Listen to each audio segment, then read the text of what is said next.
What's going on, guys? My name is Tyler. Welcome back to the channel for another very important AMC update video. So we're going to go through everything you guys need to know, all of the platforms that we like to look at during these videos. One thing that I want to point out is shorts initiating more short positions is a great thing for AMC. We're going to talk about that a little bit more in depth. That yes, this means the share price could continue to come down a little bit, even though we did have a positive about 5% day. But the more shorting we see, obviously that is the best thing that we want to see, even though it may hurt your portfolios to look at it on any given day. This will ultimately culminate into the biggest short squeeze we have ever seen. Keep in mind, I'm not a financial advisor, not a financial planner or your dad, so ultimately come to your own conclusions. I am not responsible if you make money or lose money in the stock market or investing in AMC or any other stock. So first things first, guys, let's talk about the technical analysis and what did happen for today, because obviously it was a great day and nobody can argue that. AMC is now at $32.74. We're still seeing a bit of resistance at $33. Once we get over $33, like we did close regular trading today at $33.07, we did come down 33 cents so far in after hours, bringing us down to $32.75. Nothing to be too concerned about. I would rather be flirting with a resistance level than flirting with a support level. Obviously, our support level that we need to be watching for is $30 per share.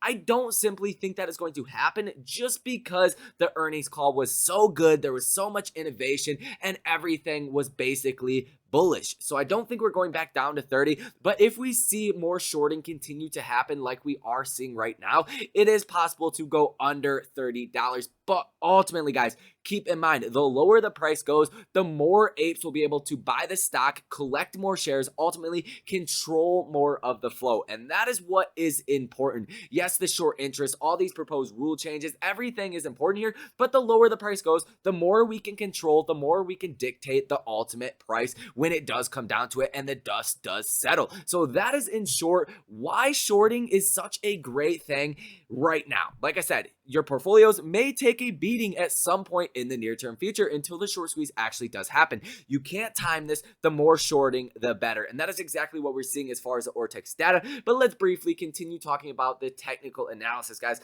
Once we do break out past, obviously we're going to have to break out past $33. If we can get above this, a bit of a resistance level at about $38 and then ultimately at $40, then we should be testing this resistance level at the 200-day moving average, which we did get confirmation of. This seems like a while ago, but July 21st, we literally bounced right off of this 200-day moving average, and that 200-day moving average is currently at $43.54. So that is really the prices, or those are the prices that we do need to break as far as upside. Like I said, $30 as far as the downside. Watch for that $28.57 mark if we do go under that and we see an ultimate short attack come out of AMC stock like we have seen from the hedgies and institutions so far. So that's basically all you guys need to know. Let's take a brief look at the volume for the day.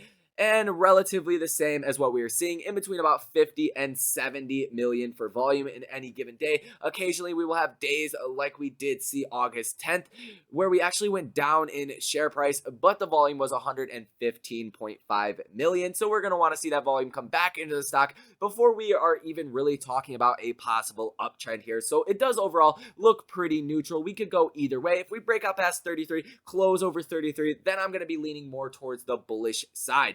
So as far as shorting is concerned, guys, we have seen the short interest go up a ton recently, now at 18.81% as far as Ortex is giving us their numbers. Keep in mind, take this information with a grain of salt, but if these numbers are correct, guys, we are getting up there again. The shorts are digging their own graves, and this is music to my ears. Ultimately, like I said, shares become even cheaper to buy as long as you don't get paper handsy and you have time and diamond hands, diamond balls to wait this thing out like I know I do. Let me know down below in the comment section if you have diamond balls, diamond hands, or paper balls. Let me know that information. Now, as far as the shares that are currently sold short, 96.24 million. That is a very large amount relative to the overall flow and the volume that we are seeing on any given day. Keep in mind the overall flow, the free flow outstanding that is tradable, is 513 million shares. The relative volume we are seeing is about 50 to 70 million per day in volume. So this is almost 2 days worth of buys, nonstop buys going into the stock. Nevertheless, hedge funds, institutions that are going to get in in on this trade, the FOMO buyers and the day traders that are waiting for the short squeeze to start. So we are in a better situation now than we have ever been in my opinion. Well, I shouldn't say that. When we were at about 20% short interest last time, that was a little bit better, obviously, but we are only about 1.2% short interest away from those levels. So we are at extreme short interest right now. We also see more hedge funds and institutions actually taking shares out on loan. So we could see this short interest continue to go up. The free flow on loan 7 days ago was 19.62%.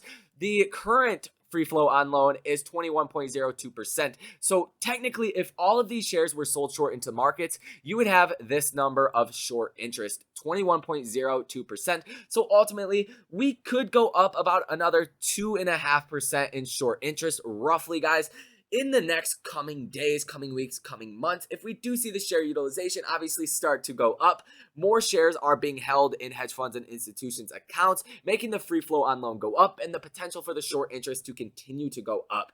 Now, the fact that the share utilization is actually going down a little bit from the last video yesterday is a very bullish thing when we were talking about the short interest possibly going up. This just means there's more shares available to be lent out by hedge funds and institutions to other hedge funds or institutions. So definitely looking very bullish here. I am expecting the short interest to go over 20%, just like this free flow on loan is, and to see this gap start to close in, like I said, approaching 20% or more. So that is basically all you guys need to know as far as the Ortex data, guys. Cost to borrow is going up 1.43%. We're not quite there for forced share recalls. We're going to have to see the share utilization go up about 95 to 100%.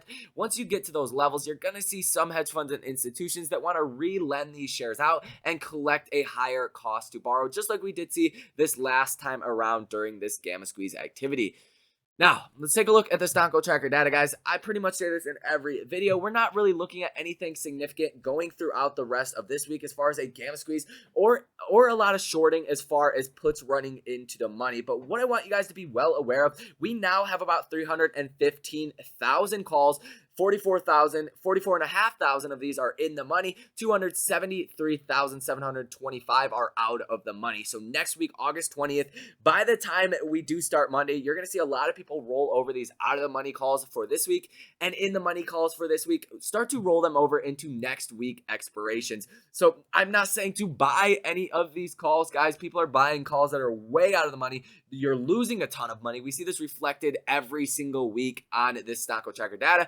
But nevertheless, this could give us a boost if we do see that this breakout really above the 200-day moving average. You're going to get a significant gamma squeeze effect that will start to happen. After that, you're not looking at any chance of a gamma squeeze until September 17th.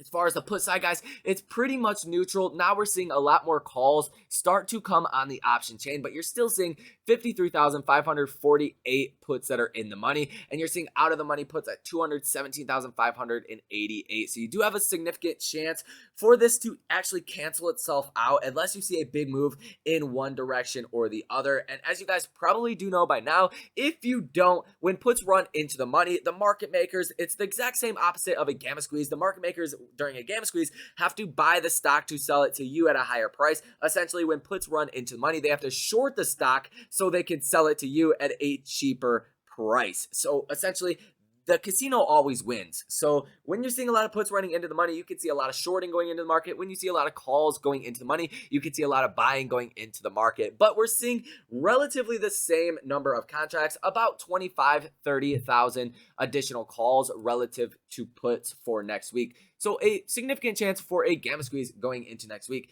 But it could go either way. Keep that in mind. Let's go over the fintel data. Let's see what is new. I have not even looked over this yet, and my internet is going to go very slow now that we are going to type that in.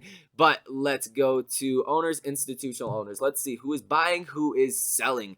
And as far as today, we did get quite a lot of filings, actually, from here all the way up. And overwhelmingly bullish. Yet again, 1, 2, 3, 4 firms that have sold out. 1, 2, 3, 4, 5, 6, 7, 8 that have brand new positions, and a lot of white lines, meaning they have not changed their position whatsoever. Keep in mind this $33 price point that we are seeing on a lot of these filings. That is where a lot of hedge funds and institutions actually bought positions. So I do think that's partly why you're seeing such a strong resistance level at about $33. some hedgies that are on the opposite end of this trade, they're going to do whatever they can to keep these long hedge funds from actually being positive on their positions. But ultimately, guys, we dictate the price. That is what is very important to keep in mind. Yes, there is a lot of shares that are synthetics and shares that are unaccounted for.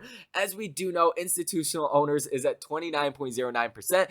And Adam Aaron just reiterated to us yet again, just on Trey Trade's video and interview with him, that we own 80% of the company. So effectively, we are at about 109.09% at the very least number of shares that are outstanding, not even to mention the about 10 million shares that are held by insiders in AMC. So you're looking at about 112% at the very minimum number of shares that are outstanding. So definitely a lot of bullish activity as far as institutional owners.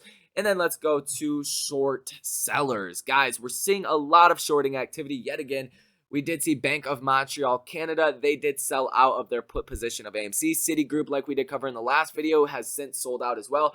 But a majority of these firms, they are actually loading up on new positions. So that is good to know. You're seeing a bit of a hedge fund versus hedge fund situation going on here, guys. Some hedge funds are going long. Some are going short. They're squeezing each other out. And this is exactly what we want to see as long as we do hold the majority of shares. And yet again, I will say this again, dictate the price. So nothing to be concerned about here, guys. I think this is more bullish than we have been in a long time. Since the last short squeeze did happen, we went down to about 11% short interest as far as Ortex data is concerned after we did see that gamma squeeze. Now, we do know there's a lot of ways the hedge funds and institutions can get around actually reporting their legal short positions using a lot of options trading strategies. We're not going to get into that too much, but now we are approaching 19% short interest, definitely in a way better situation than we have been in for quite a while. So that is going to conclude this video, guys. Drop the like on the video, comment down below, as well as consider subscribing to the channel and turning on that notification bell. I do love and appreciate every single one of you guys. Also, check out the links down below in the description. There is a link for public. Get up to $70 in your choice free stock in about 3 minutes time,